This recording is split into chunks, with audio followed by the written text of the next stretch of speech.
So the Supreme Court decision with DeShaney v. Winnebago, a 1989 SCOTUS decision, DeShaney v. Winnebago, I think is one of the most disturbing opinions I've ever come across. So you have this Joshua DeShaney, he was 4 years old. He was being abused by his father even when he was like 1 and 2 years old.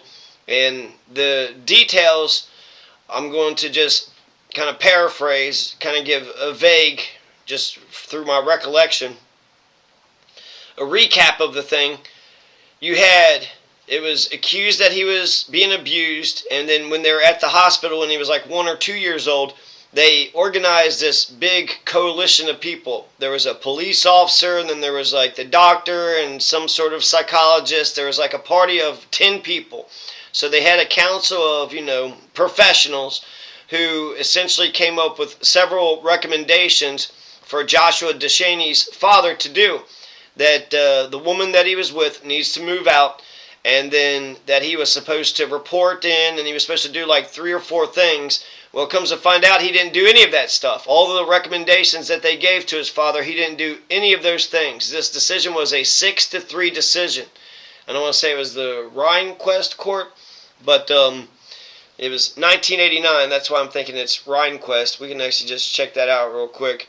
But while he's having to, be abused, his father doesn't do any of the thing. He doesn't change any of the behavior. Yeah, Chief Justice Rehnquist is the one who delivered the opinion. What was notable was Blackman's dissent. Harry Blackman. This guy right here.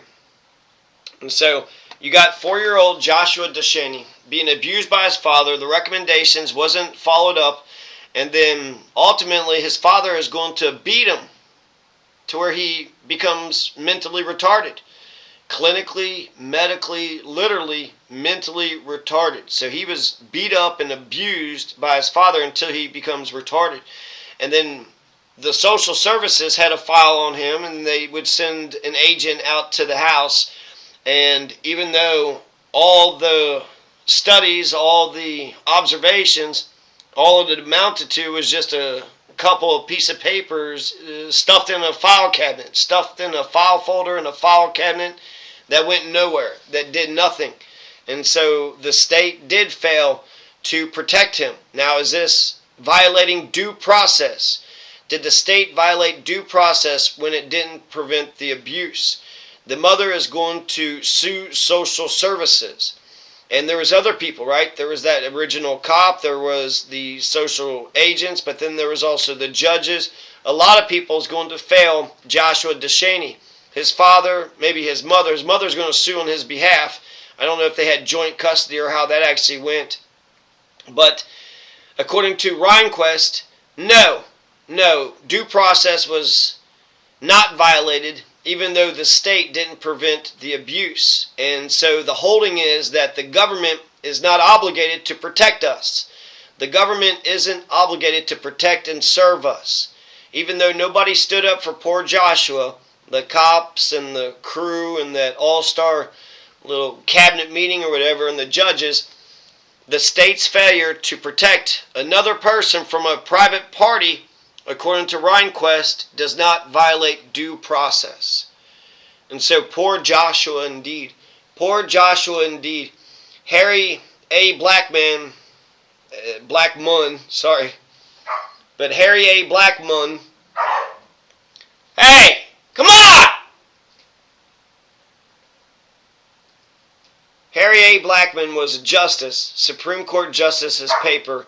This is the picture of Harry A. Blackman, and I was going to read his dissent if my dogs are going to let me. Can I read this dissent? It's 1 paragraph, man.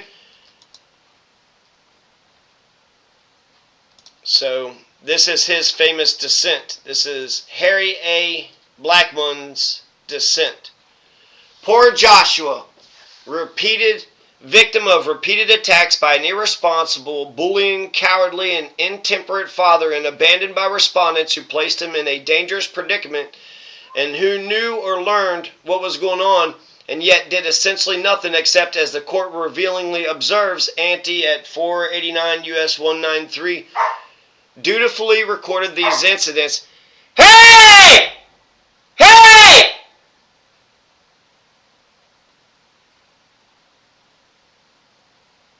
You all like to pick on each other all the time, don't you? Yeah, she's got food inside her cage. You gotta keep on messing with people and you keep pestering. You stop barking at the ones who's pestering, and the people who's pestering, you gotta stop pestering. When you put the dogs in cages, they are, like angels. But if you let two of them run around, they always want to pester, and it's like they want to pick on the one who's in a cage. And so then the one who barks is the one that's in the cage, so that's what's annoying me. But you have a right to say, hey, stop, fucking with me.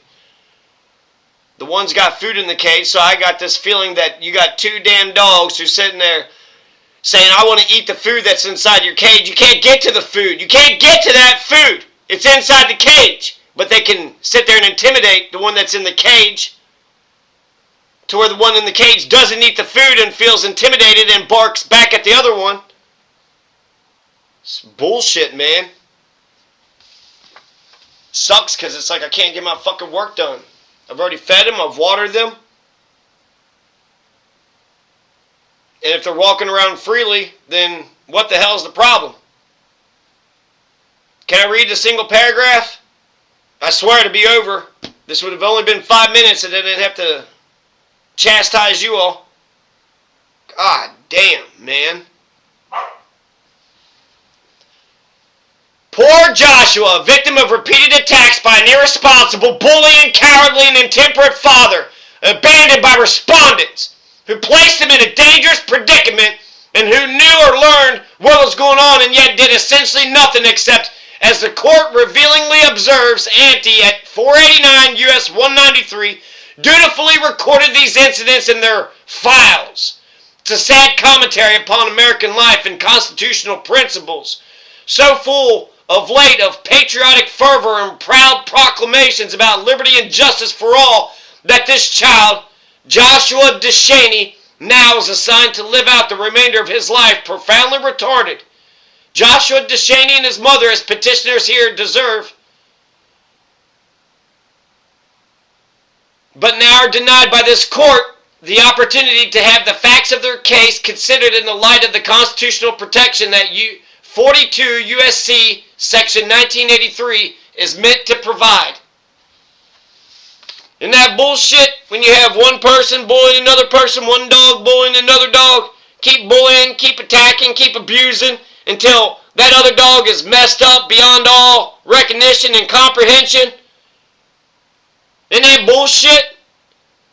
And even if the court, they want to be so damn strict when it comes to constitutional principles and shit, yeah, I guess it's a negative, sort of liberty.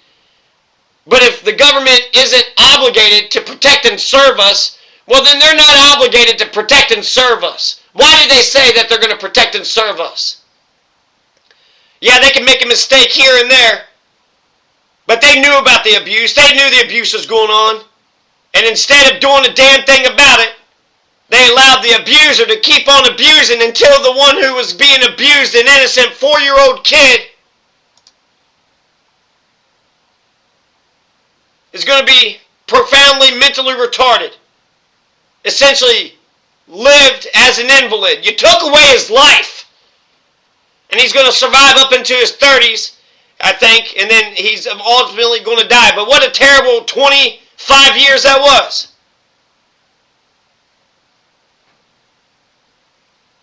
So as to protect life, liberty, and the pursuit of happiness. Well, liberty and the pursuit of happiness don't mean shit if we don't protect the sanctity of life. What did Joshua DeShaney do to anybody? He didn't deserve that. And neither does the dog who's being goddamn bullied either by a bunch of intemperate dogs.